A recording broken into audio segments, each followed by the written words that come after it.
can't tell if it's working or not. I don't know if I'm recording or not. I can't even see my screen. Huh, it's in there somewhere, I think.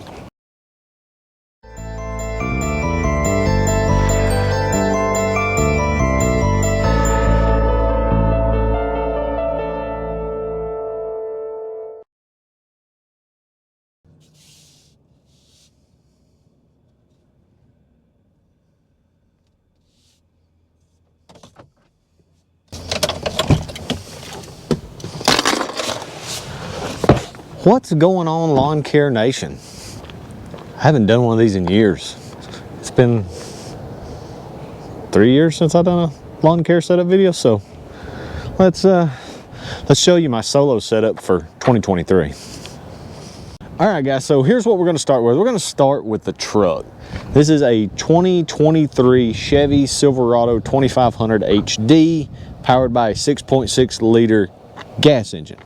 I went gas because diesel's stupid expensive, and this is plenty strong enough to pull my mowing trailer, so I don't need a diesel. I mean, it'd be cool to have one, but it's $10,000 extra. After doing the math, it come out to like, I'd have to own the truck for 10 years to make it worth it. If there's a little bit of wind, I apologize. It's windy today, so let's take a look at the truck. Like I said, 2023 Chevy Silverado 2500 four-wheel drive in a silver metallic. I absolutely love this truck, guys. I mean, I love it. Man, looks good, it rides good, it's looks good. Keep going back to looks good, but it is just a work truck. Like I said, this is a custom, nothing fancy. There's no fancy dials or gauges. I mean, even the steering wheel's just plain. There's nothing on it. It's like a hard rubber. I had to put a cover on it. It's loud, just drives me crazy. Basic center stack, nothing fancy there. Like I said, it's just a basic work truck. So there's the truck, 2023 Chevy Silverado 2500. Now let's talk about the trailer. The trailer I'm driving, or I'm pulling. I'm not driving. Well, I guess you could say you're driving a trailer. So the trailer I have is a 2022 Blazer 7x16 single axle. And I'll tell you why I'm running a single axle over a dual axle longer trailer in a moment. So let's take a look at it. Like I said, there's nothing fancy about this trailer. Your basic, I mean, other than you've got the grading here, which helps to keep the mulch and debris in. So I guess the only thing that I want to say about the trailer is I do a lot of commercial. I do a lot of commercial properties. So what works out great for this trailer is I can get in and out of these small restaurants super easy. We do a lot of fast food restaurants that we need to get in and out of quickly. A lot of times they're super tight getting in and out. So running a single axle trailer, it can haul my mowers. I have no problem with weight. I haven't reached the weight limit. I mean, I'm getting close, but runs good, rides good. Runs good, truck runs good, trailer rides good, tracks well. Been pretty good. I've had no problems out of it. I do wash it once a month, just kind of hit it, just kind of knock some of the gas and the two-stroke oil that gets on it, and makes them sticky. And if it got a bad spot, I can take a little spray paint, just hit it with a little spray paint. So now let's get to the meat and potatoes. The equipment, the setup, how we've got it set up on the trailer, why we have it set up this way, and go from there. Oh, I see a dirty spot on my truck. I don't like that. Got my truck dirty. I fixed it now. Squirrel. So the trimmers that we're running this year, a lot of you may or may not know, we've used Stihl over the years, we've used Echo, we've used Red Max. I mean, we've used a little everything, and what it all boils down to, for me personally, is dealer support. My dealer was a Red Max dealer, my Ferris dealer was a Red Max dealer. So I chose Red Max over any other brand. But this year, local dealer that I've known for a while, he started carrying stick equipment, started carrying all the handhelds, blowers, weed eaters, things like that. Know the guy, I've known him for years, great guy, super good at what he does.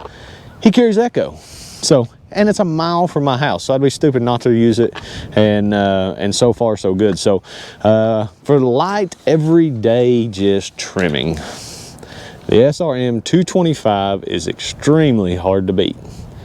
I mean, look at it. It's little, it's lightweight, it's plenty strong enough as long as you're weed eating weekly. If you go to every other week or whatever, you may get some super tall grass. And down here in the south, we get a lot of crabgrass, a lot of weedy yards. That stuff is nasty. And 225 just don't cut it. So, hey, let's move up to the 2620T. Absolutely great. Love this weed eater. Yes, we call it a weed eater in the south. It's not a string trimmer, it's a weed eater. Both of them have the speed feed heads on them, which I'll be honest with you, I've run on every piece of equipment, no matter the brand. I absolutely love the Echo speed feed heads. They're easy to use, easy to reload, and it's quick and efficient, and you can teach anybody. So an edger, when we do use an edger, most of the time we don't, simply because, like I said, we're doing commercial properties. It's just quicker to weed eat and edge at the same time. So, but the edger that we are running is the PE 2620S by Echo as well. Another piece of Echo equipment. It's been fantastic. It performs. It does what it's supposed to do. And this goes back to any brand that you use. 95% of any brand, whether it's Red Max Steel, Echo, Shindawa, what other brands are out there? I mean, there's a ton of them. So any brand that you use, most of the time they're going to run. It all falls back on your dealer support.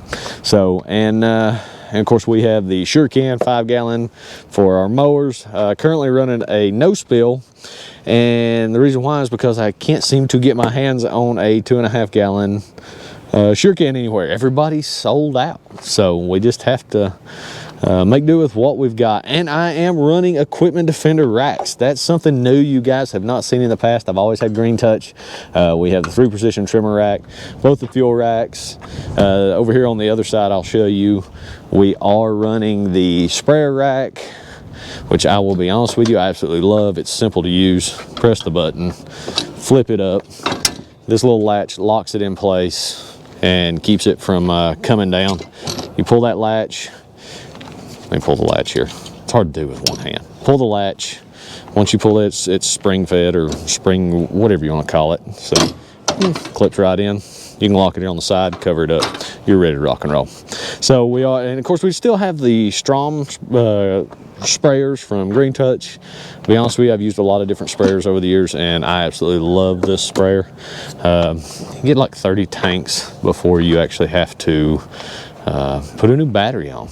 I mean, why not use it? So anyway, let's go to the blower.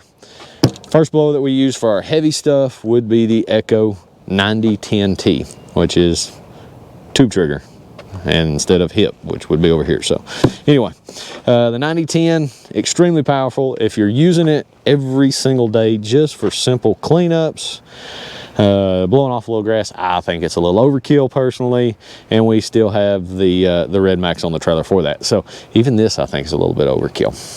So we have the 9010, extremely strong blower. I'm not even sure the CFM on this thing anymore. I mean, it's the years of the blower wars that we went through for years there. It seems like everybody was battling to have the most powerful blower that could blow the most cubic feet per minute. But I tell you what, I think Echo's done it. I mean, this thing is stout. I mean, it'll rip you back. So if you're blowing a lot of leaves, fall cleanups, this is the thing to have, in my honest opinion. But I'll be honest with you, the EBZ 8560 by Red Max is not far behind. It's still an extremely comfortable blower.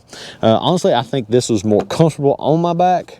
This one's more powerful, and I'll use it when I need a lot of I got a lot of leaves just to blow off. So, but just for regular blowing off patios and porches and sidewalks and driveways, the Red Max EBZ 8560 is my go-to. Throw it on my back, fire it up, and go. So there's the exterior setup and how we have it set up. A lot of people say you got your weed eaters on the roadside, we got your blowers on the curb side, you need to switch it, move your blower. I'll tell you why I have it this way. I like it this way, that's why. It's that simple. It's just personal preference. There's no rhyme or reason why I have it set up like this, other than most of the time we're in parking lots. It doesn't matter what side I have it on.